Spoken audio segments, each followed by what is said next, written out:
குறித்து முன்னாடியே சொல்லப்பட்டது. அவர் எப்படிப்பட்டவர், எப்படி இருப்பார், அந்த குழந்தைய எங்க வச்சிருப்பாங்க, அந்த குழந்தைய வைத்திருப்பதற்கான அடையாளம் என்ன சொல்லப்பட்டிருக்கிறது. துணிகளில் சுற்றி முன்னணியிலே கிடத்தப்பட்டிருப்பார், அவர் தான் உங்களுக்கு அடையாளம் என்று. இப்போ இயேசுவை எப்படி அவர்களுக்கு அறிவிக்கப்பட்டதோ, எப்படி இயேசுவை குறித்து சொல்லப்பட்டதோ, அதே போல இயேசுவை குறித்து அவர்கள் பார்த்தார்கள். இன்னைக்கு நம்ம அநேக நேரங்கள்ல ஒரு செய்தியை கேட்கிறோம் அப்படின்னா அந்த செய்தி 100% நம்ப தகுந்ததா இருக்காது. அப்படித்தானே?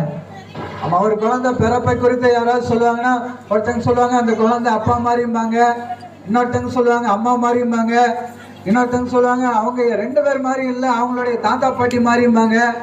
ஆனா இந்த குழந்தையை குறித்து தேவதூதன் எதை எப்படி சொன்னாரோ அதை அப்படியே கண்டு அவர்கள் கேட்ட காரியத்தை அப்படியே அந்த இடத்துல பார்த்தார்களாம்.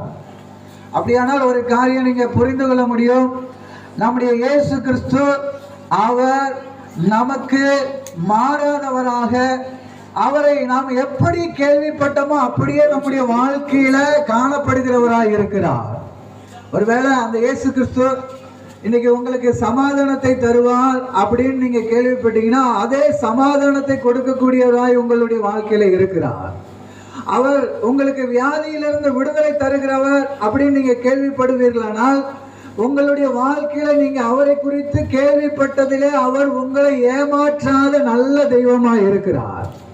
ஒருவேளை உங்களுக்கு அவரை குறித்து சொல்லப்பட்டிருக்கிற எந்த ஒரு காரியமும் அது பொய்யாய் போவதில்லை. அது அவருடைய பிறப்பு முதற்கொண்டு எந்த நாள் வரையிலையும் அது பொய்யாய் மாறவில்லை, மாறப்போவதும் இல்லை.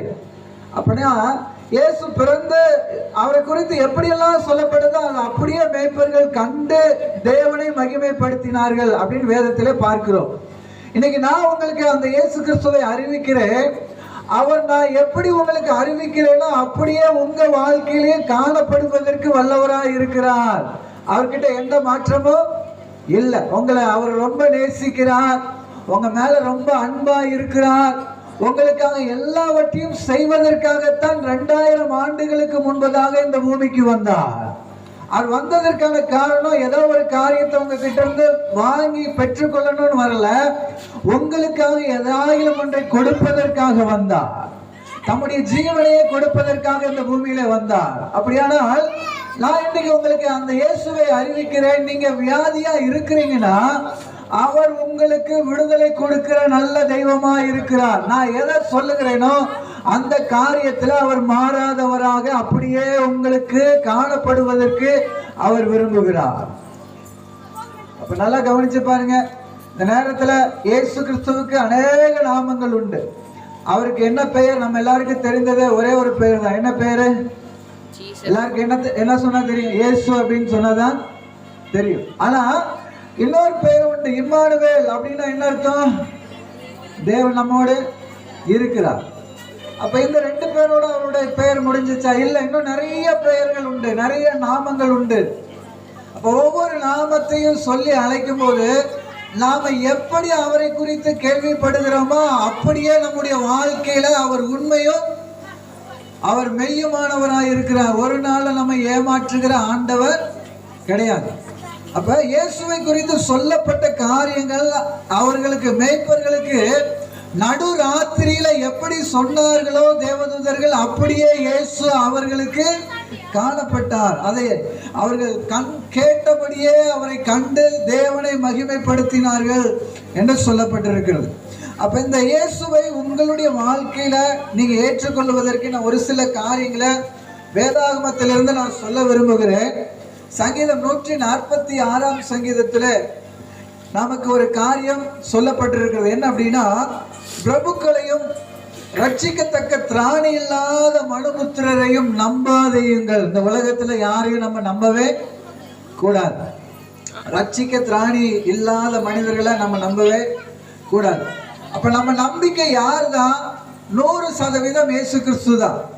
இப்போ நம்ம அநேக நேரங்கள்ல மனுஷங்க மேல நம்பிக்கை வைத்து ஏமாற்றப்படுகிறோம். ஏமாற்றப்பட்டு தோல்வியில நம்ம உட்கார்ந்துருக்கோம். கடைசி நம்பினவங்க எல்லாம் கைவிட்டதுக்கு அப்புறம் நான் இனி உன்னை நம்பவே போறதில்லை அப்படின்னு சொல்லி நாம அவர்களை விட்டு பிரிந்து விடுகிறோம்.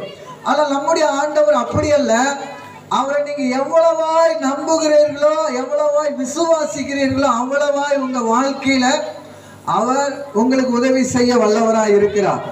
எப்படி அவர் உங்களுக்கு உதவி செய்ய வல்லவராய் இருக்கிறார்? கீழே ஒரு சில வார்த்தைகள் சொல்லுகிறது. யாக்கோவின் தேவனை தன் துணையாக கொண்டிருந்து தன் தேவனாகிய கர்த்தர் மேல் நம்பிக்கை வைக்கிறவன் பாக்கியவான். இந்த இயேசு கிறிஸ்து மேல நம்பிக்கை வைக்கிற மனுஷன் பாக்கியவான். அவன் எப்படி ஆண்டவர் அவனை பாக்கியவான் என்று சொல்லுகிறார்? 6வது வசனம் சொல்லுகிறது, அவர் வானத்தையும் பூமியும் சமுத்திரத்தையும் அவைகளுள்ள யாவையும் உண்டாக்கினவர். அவர் என்றென்றைக்கும் உண்மையை காக்கிறவர்.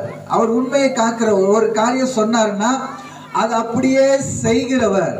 அவர் காக்கிறவர். ஒருவேளை இன்னைக்கு நம்ம எல்லாரும் ப்ராமிஸ் பண்ணியிருப்போம். என்ன அப்படின்னா, உங்களை வந்து கூப்பிடும் போது நாங்கள் இத்தனை மணிக்கு வந்துடும் இருப்போம், அது இத்தனை மணிக்கு கூட்டம் ஆரம்பிக்கும் வந்துருங்கன்னு சொல்லியிருப்பாங்க. ஆனால் இந்த எந்த காரியமே சரியான விதத்தில் நடந்திருக்காது. அதை நம்ம பார்ப்போம். 6 மணிக்கு ஆரம்பிக்கிறோம்னு சொல்லியிருப்பாங்க, ஆனால் எத்தனை மணிக்கு ஆரம்பிச்சிருப்பாங்க? 6:30 மணிக்கு ஆரம்பிச்சிருப்பாங்க. அப்போ மனிதர்களுடைய வார்த்தையில உண்மை இருக்காது. நம்ம ஒரு காரியம் சொன்னா அந்த காரியத்தை நிறைவேற்றுவதற்கு நம்ம கிட்ட பலன் கிடையாது. ஆமா தானே? ஒரு சின்ன விஷயம் தான், அதவே நம்மளால செய்ய முடியாம போகிறது. ஒரு சின்ன ஒரு கூட்டத்தை நம்ம நடத்துறதுக்கு 6 மணின்னு சொல்றோம், ஆனா ஆரம்பிக்கும் போது லேட் ஆயிரும். ஒருவேளை நாம வர்றதுக்கு லேட் ஆயிரும். நம்ம சொல்லுவோம் 6 மணிக்கு தானே வந்துடும் அப்படிம்போம், ஆனா நம்ம வரும்போது 7 மணி ஆயிரும். ஆனா சின்ன காரியத்தை கூட நம்மளால உண்மையா காத்து நம்மளால செய்ய முடியாது. நம்மை உண்டாக்கின அந்த இயேசு கிறிஸ்து அவர் வானத்தையும் பூமியும் சமுத்திரத்தையும் உண்டாக்கினவர். அவர் என்றென்றைக்கும் உண்மையை காக்கிறவர். அவர் ஒரு காரியத்தை நமக்காக சொன்னார்னா அதை நிச்சயமாய் செய்து முடிப்பார். அப்ப இந்த இயேசு உங்க வாழ்க்கையில நீங்க எந்த அளவுக்கு நம்புறீங்களோ, அவர் ஒரு காரியத்தை சொன்னா அவர் சொன்ன நேரத்துல சொன்ன காலத்துல உங்களுக்காக அவர் அவைகளை நிறைவேற்றி தருகிறதற்கு உண்மையாக இருக்கிறார். ஒருவேளை இதுவரைக்கும் அந்த இயேசுவை குறித்து உங்களுக்கு தெரியலனா, நான் உங்களுக்கு அன்பாய் ஒரு காரியத்தை சொல்லுகிறேன். அவர் உங்களுக்காக ஒரு காரியத்தை சொல்லுகிறார். எந்த காரியத்தை நீங்க வேண்டுகிறீர்களோ, விண்ணப்பத்தை வைக்கிறீங்களோ, அந்த காரியத்தை அவர் நிறைவேற்றுவதற்கு உண்மையாய் இருக்கிறார். நிச்சயமாய் நிறைவேற்றி தருவார். ஒருவேளை காலங்கள் தாமதிக்கலாம், ஆனால் சொன்னவர் நிச்சயமாய் அந்த காரியங்களை உங்க வாழ்க்கையில நிறைவேற்றி தருவார்.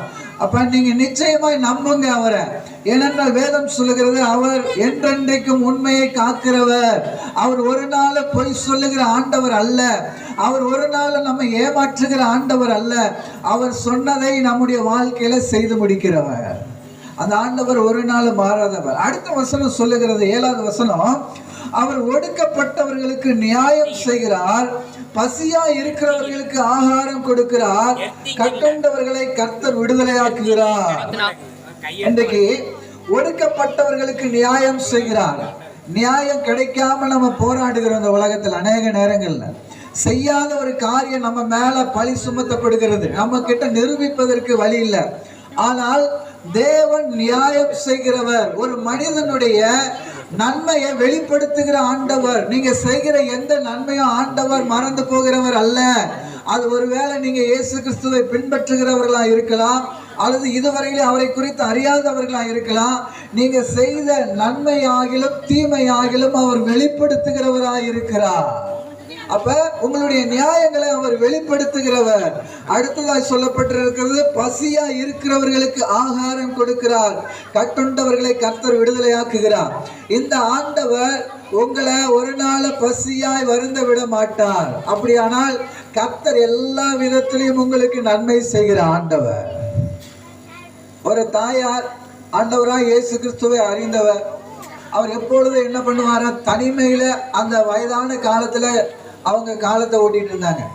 அப்போ அவங்களுக்கு சாப்பிட்றதுக்கே ரொம்ப கஷ்டம், ஆகாரமே கிடைக்காது. அப்போ ஆனா அந்த தாயாருக்கு ரொம்ப ஆண்டவர் மேல நம்பிக்கை. என்ன அப்படின்னா, எப்போதும் ஆண்டவருக்கு ஸ்தோத்திரம் பண்ணிட்டே இருப்பாங்க. அப்போ ஸ்தோத்திரம் பண்ணிட்டே இருக்கும்போது ஒரு நாள் அவங்களுக்கு ரொம்ப பசி, ஆனா சாப்பிட்றதுக்கு ஒண்ணுமே இல்லை. உடனே இவங்க எல்லாத்துக்கும் இந்த ஸ்தோத்திரம் சொல்லிட்டு இருக்கிறத பார்த்து பக்கத்துல உள்ள ஒரு வாலிபருக்கு இந்த அம்மாவை பார்த்தா பிடிக்காது. எப்போ பார்த்தாலும் ஸ்தோத்திரம் ஆண்டவரே இயேசுவேன்னு சொல்லிட்டே இருக்கிறாங்க அப்படின்ட்டு இந்த பாட்டி கூட சண்டை போட்டுட்டே இருப்பாரு. அப்போ ஒரு நாள் இந்த பாட்டி சத்தமா, ஆண்டவரே எனக்கு ஆகாரம் இல்லை, சாப்பாடு இல்லை, ஆனாலும் உமக்கு ஸ்தோத்திரம், நன்றி ஆண்டவரே அப்படின்னு இயேசு கிறிஸ்து மேல ரொம்ப நம்பிக்கையோடு ஜெபம் பண்ணிட்டே இருக்கிறேன். அப்ப இந்த சத்தம் யாருக்கு கேக்குதுன்னா, இந்த பாட்டி மேல எப்போது சண்டை போடுற அந்த வாலிபருக்கு சத்தம் கேட்குது, கோவம் வருது. உடனே அவர் என்ன பண்றாரு, ஒரு சாப்பாடை தட்டுல எடுத்து கொண்டு போய் வாசல்ல வச்சுட்டு கதவை தட்டிட்டு உள்ள போயிடுறாரு. உடனே இந்த பாட்டி கதவை திறந்து பார்த்தா வாசல்ல என்ன இருக்கு, சாப்பாடு. சாப்பாடை எடுத்துட்டு போய் இந்த பாட்டி அமைதியா உடனே எடுத்து சாப்பிடல. உடனே சத்தமா, ஆண்டவரே இன்றைக்கு எனக்கு கொடுத்த ஆகாரத்திற்காக உமக்கு நன்றி அப்படின்னு சொல்லி, கர்த்தாவே எனக்கு சாப்பாடு கொடுத்தீங்களே உமக்கு ஸ்தோத்திரம் அப்படின்னு சொன்ன உடனே பக்கத்து வீட்டில் உள்ள வாலிபருக்கு ரொம்ப கோவம் வந்துருச்சு. வேகமா வந்தார், வந்து சொன்னார், ஏ கிழவி, அந்த சாப்பாடு கொடுத்தது ஆண்டவர் இல்லை, அதை யாரு தான் கொடுத்தா, நான் தான் கொடுத்தேன். உடனே இந்த பாட்டி மறுபடியும் கையை உயர்த்தி, ஆண்டவரே உமக்கு ஸ்தோத்திரம், எனக்கு ஆகாரத்தை கொடுத்தீங்க, அதுவும் என்னுடைய சத்துருவை கொண்டே கொடுத்தீங்க, உமக்கு ஸ்தோத்திரம். அப்ப எதிராளிகளை கொண்டும் நமக்கு நன்மை செய்கிற நல்ல ஆண்டவர் இருக்கிறார். அப்ப ஆண்டவர் நம்மை ஒரு நாள் பசினால வருந்த விட மாட்டார். நீங்க ஆண்டவரை நம்பி பாருங்க, உங்களை எதிர்க்கிறவர்கள் கூட உங்களுக்கு நன்மை செய்கிறவர்களாக வந்து விடுவார்கள். அப்ப இந்த ஆண்டவர் ரொம்ப நல்லவர். அப்ப வேதம் சொல்லுகிறது, கர்த்தர் நல்லவர் என்பதை ருசித்து பாருங்கள். ஒருவேளை இங்க ரெண்டு விதமான கூட்டம் இருக்கும். சில பேர் அவரை நல்லவர் ருசி பார்த்துருக்கிறீங்க, சில பேருக்கு இயேசுனா யாருன்னே தெரியாது, ஏதோ ஒரு கூட்டம் நடக்குன்னு வந்திருக்கிறீங்க. ஆனா நான் அறிவிக்கிற இந்த இயேசு கிறிஸ்து மேய்ப்பர்களுக்கு எப்படி அறிவிக்கப்பட்ட விதமாகவே அவர் காணப்பட்டாரோ அதே போல உங்களுக்கும் மாறாதவராய் இருக்கிறார். உங்க வாழ்க்கையில நீங்க ஆண்டவர்கிட்ட நீங்க உங்களை ஒப்பு கொடுத்து பாருங்க, உங்க வாழ்க்கையில பல காரியங்களை ஆண்டவர் மாற்றி தருவார். உங்க வியாதிகளை மாற்றுவார். ஒருவேளை நாங்க வஞ்சிக்கல, நாங்க இதெல்லாம் ருசி பார்த்து நாங்க பெற்றுக்கொண்டதினாலே நாங்க பேசுகிறோம். அந்த ஆண்டவர் மாறாதவர். உங்க வாழ்க்கையில நன்மை செய்வதற்கு அவர் போதுமானவராக இருக்கிறார். உங்க குடும்பத்துல, உங்க பிள்ளைகளுடைய வாழ்க்கையில ஒருவேளை நடக்காத காரியங்கள் இருக்குமானால், நடக்க வேண்டும் என்று விரும்புவீர்களானால், நிச்சயமா இந்த இரவு நேரத்துல 2025ஆம் ஆண்டு நம்ம முடிக்க போகிறோம். ஜெபம் பண்ணுங்க. 2026ல கர்த்தர் எல்லாவற்றையும் மாற்றி தருவார். ஆமென். கடைசியா ஒரு வசனத்தை வாசித்து நாம தியானித்து முடிக்க போகிறோம். கடைசி வசனம் 146ஆம் சங்கீதத்தினுடைய 10வது வசனம். கர்த்தர் சதா காலங்களிலும் அரசாளுகிறார், சீயோனே உன் தேவன் தலைமுறை தலைமுறையாகவும் ராஜரீகம் பண்ணுகிறார். அல்லேலூயா. ஆண்டவர் ஆளுகை செய்கிறவர். எப்படி தெரியுமா? தலைமுறை தலைமுறையாக ராஜரீகம் பண்ணுகிறார். கர்த்தர் சதா காலங்களிலும் அரசாளுகிறார். ஆட்சியாளர்கள் ஒரு 5 ஆண்டுகளை முடிப்பதற்கு பெரும்பாடுகளை போடுறாங்க, மக்கள் கிட்ட நல்ல பேரை வாங்குறதுக்கு. அடுத்த எலெக்ஷன்ல நம்ம தான் வந்துடணுங்கிறதுல. ஆனா நம்முடைய ஆண்டவர் சதா காலமும் அரசாளுகிறார். ஏன் ஆண்டவர் சதா காலமும் அரசாளுகிறார் அப்படின்னா, வானத்தையும் பூமியும் படைத்த தேவன் இந்த பூமியை அவருடைய இஷ்டப்படி அவர் இயக்குகிறதுக்கு உண்மையுள்ளவராய் இருக்கிறார். இந்த தேவன் மாறாதவராய் இருக்கிறார். ஒருவேளை வானமும் பூமியும் அழிந்தாலும் உங்களையும் என்னையும் அழைத்த தேவன் உண்மையுள்ளவராய் இருக்கிறார். நீங்க எங்க இருந்தாலும் பரவாயில்ல, கர்த்தர் உங்க மேல ரொம்ப நேசிக்கிறார், உங்களை ரொம்ப நேசிக்கிறார். ஒருவேளை நீங்க ஆண்டவர் அறிந்தவர்களா இருக்கலாம், அறியாதவர்களா இருக்கலாம். ஒருவேளை இதுக்கு முன்னாடி நீங்க இப்படிப்பட்ட கூட்டத்துக்கு வராதவர்களா இருக்கலாம். ஆனா நீங்க யாரா இருந்தாலும் சில பேர் நினைப்பாங்க, என்னையும் ஆண்டவர் நேசிப்பாரா. ஏன் அப்படின்னா, பெத்த பிள்ளைய கூட என்ன பண்ண மாட்டாங்க, நேசிக்க மாட்டாங்க. கட்டின கணவர் கூட நேசிக்க மாட்டாங்க. அது மட்டும் இல்ல, நம்ம யாரை நம்புறோமோ, நம்ம யார் ரொம்ப நேசிக்கிறோமோ அவங்க நம்மள நேசிக்க மாட்டாங்க. பெத்த தாய் தன்னுடைய பிள்ளை நேசிக்காம போகலாம். ஆனா கர்த்தர் நீங்க எந்த நிலைமையில இருந்தாலும் ஆண்டவர் உங்க மேல பிரியமா இருக்கிறார், உங்க மேல அன்பா இருக்கிறார், உங்களை ரொம்ப நேசிக்கிறார். நான் உங்களுக்கு சொன்ன ஆண்டவர் அவர் மாறாதவர், அவர் ஒரு நாள் உங்களை விட்டு விலகாதவர். அவர் என்ன காரியத்தை உங்க வாழ்க்கையில சொல்லுகிறாரோ அதை நிச்சயமாய் நிறைவேற்றுவார். நீங்க இந்த கண்ட காரியங்கள், கேட்ட காரியங்கள்ல ஒரு காரியமும் மாறாது. ஒருவேளை 2025 நாங்க பேசிட்டு போறேன், கர்த்தருக்கு சித்தமானால் அடுத்த வருஷம் நான் உங்களை பார்ப்பேன்னா நீங்க சொல்லுவீங்க, 2025ல நீங்க இப்படி சொன்னீங்க, நாங்க கர்த்தரிடத்துல ஜெபம் பண்ணினோம், இயேசு கிறிஸ்துவின் இடத்துல ஜெபம் பண்ணோம், இந்த காரியம் நடந்தது என்று சொல்லுவீர்கள். ஏனென்றால் அவர் கிருபை நிறைந்தவர். ஒரு சில நிமிடங்கள் நம்ம எல்லாரும் தலைகளை தாழ்த்தி இருக்கிற வண்ணமாகவே ஒரு 2 நிமிடங்கள் கர்த்தரிடத்துல நாம வேண்டுதல்களை வைக்க போகிறோம். அவரிடத்துல விண்ணப்பங்களை வைங்க.